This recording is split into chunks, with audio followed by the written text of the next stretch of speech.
In the UK, an ambulance is dispatched roughly once every 5 seconds. At a cost of around £250 a time, it's no wonder the growing cost of the NHS is putting a strain on smaller private companies. These companies who provide daily care to the elderly and those in supported living.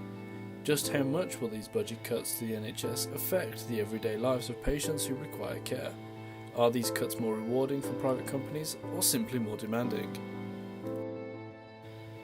In this short documentary, we will be interviewing some of the people who are on the front line of care. Sometimes you only get 15 minutes to bathe, cook breakfast, medication, it's just a rush. And there's one thing in care, you cannot rush clients. Yeah, I think so. Definitely in terms of NHS cuts as well, because it means that there's not enough money to put into different training practices and procedures that need to be carried out properly, especially to keep people safe.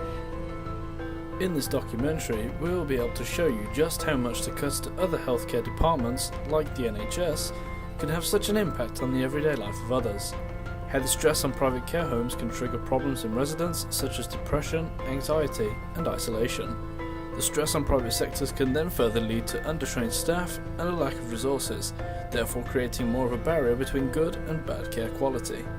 You have to make sure that the volume of staff what comes in, because you have a quick turnover of staff, are fully trained to the CQC requirements to carry out their job fulfilled.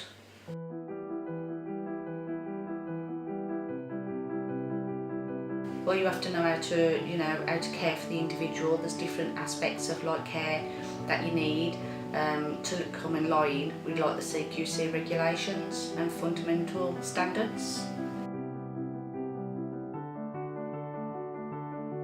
Especially when it's all this independent living now, and them encouraging elderly, vulnerable to live in their own homes, and they've only got so much time to fill all their care needs.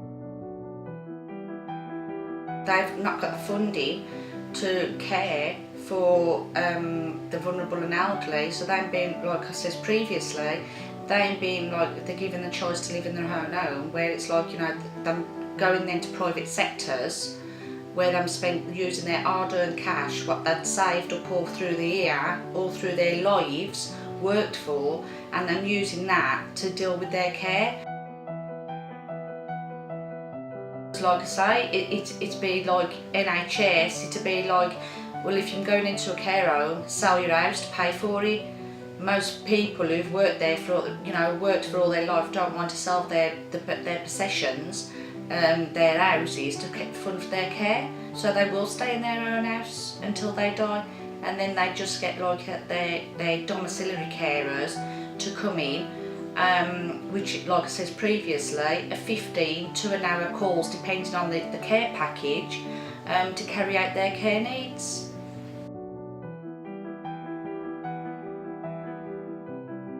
There's more standards what have changed, and they seem to be going down a bit.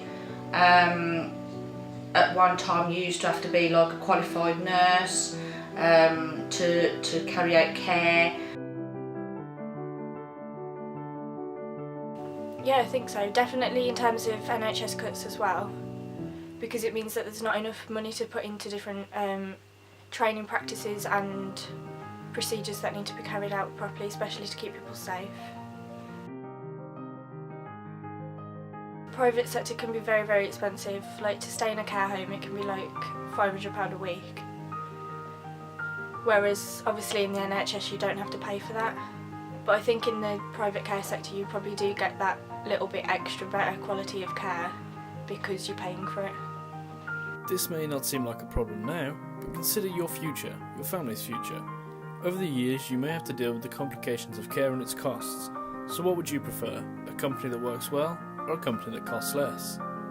They're having more stress because they're worried about who's going to look after them rather than being able to relax, because they don't know if people are going to look after them properly.